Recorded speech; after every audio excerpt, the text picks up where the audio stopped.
വേഗം വരുന്നവനായ യേശുക്രിസ്തുവിന്റെ നാമത്തിൽ ദൈനംദിന അപ്പം എന്ന അനുദിന വചനചിന്തയിലേക്ക് ഏവർക്കും സ്വാഗതം.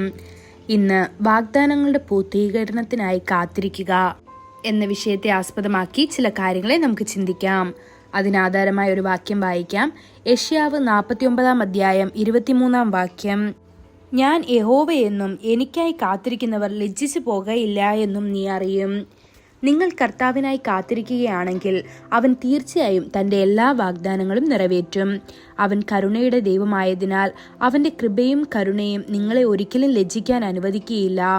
ദൈവം അബ്രഹാമിനോട് വാഗ്ദാനം ചെയ്തു പറഞ്ഞു, തീർച്ചയായും ഞാൻ നിന്നെ അനുഗ്രഹിക്കും, നിന്നെ വർദ്ധിപ്പിക്കുമെന്ന്. ഇത് എബ്രായർ 6 അധ്യായം 13 മുതൽ 15 വരെയുള്ള വാക്യങ്ങളിൽ കാണാൻ സാധിക്കും. ആ വാഗ്ദത്തത്തിന്റെ നിവർത്തി കാണാൻ അബ്രഹാം 25 വർഷം ക്ഷമയോടെ കാത്തിരിക്കുകയും ഇസ്ഹാക്കിനെ അനുഗ്രഹമായി സ്വീകരിക്കുകയും ചെയ്തു. വരാനിരിക്കുന്ന വെള്ളപ്പൊക്കത്തെക്കുറിച്ചും പെട്ടകം പണിയുന്നതിനെക്കുറിച്ചും പ്രസംഗിച്ചുകൊണ്ട് നോഹ ഏകദേശം 120 വർഷം ചെലവഴിച്ചെങ്കിലും കാലതാമസം കാരണം അവൻ ക്ഷീണിച്ചില്ല. ദൈവത്തിന്റെ നിശ്ചിത സമയത്ത് പെട്ടകത്തിൽ പ്രവേശിച്ച് അവനും കുടുംബവും അത്യന്തികമായി രക്ഷപ്പെട്ടു. പാലും തേനും ഒഴുകുന്ന കനാൻ ദേശം അവകാശമാക്കാൻ ഇസ്രായേൽ ജനതയ്ക്ക് 40 വർഷം ക്ഷമയോടെ കാത്തിരിക്കേണ്ടി വന്നു. തിടുക്കപ്പെട്ട് വഴിമധ്യം മരിച്ചവർ അനേകരും.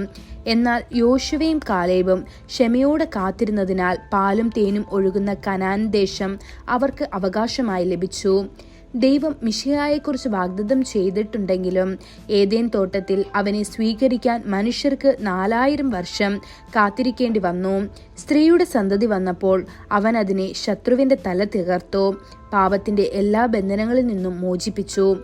കർത്താവ് തന്റെ ശിഷ്യന്മാർക്ക് പരിശുദ്ധാത്മാവിനെ വാഗ്ദാനം ചെയ്തു. ശിഷ്യന്മാർ മർക്കോസിന്റെ മാളികമുറിയിൽ പ്രാർത്ഥനയിൽ ഒത്തുകൂടി. അവർ പരിശുദ്ധാത്മാവിന്റെ മഹത്തായതും ശക്തവുമായ അഭിഷേകം പ്രാപിച്ചു. ദൈവത്തിന്റെ എല്ലാ വാഗ്ദാനങ്ങളും അവനിലുണ്ട്. അവനിൽ ആമേൻ, നമ്മിലൂടെ ദൈവത്തിന്റെ മഹത്വത്തിനായി എന്ന് 2 കൊരിന്ത്യർ 1 അധ്യായം 20 വാക്യത്തിലും അവന്റെ വാഗ്ദത്തം ചെയ്തത് നിറവേറ്റാനും അവന് കഴിയുമെന്ന് റോമർ 4 അധ്യായം 21 വാക്യത്തിലും കാണാൻ സാധിക്കുന്നു.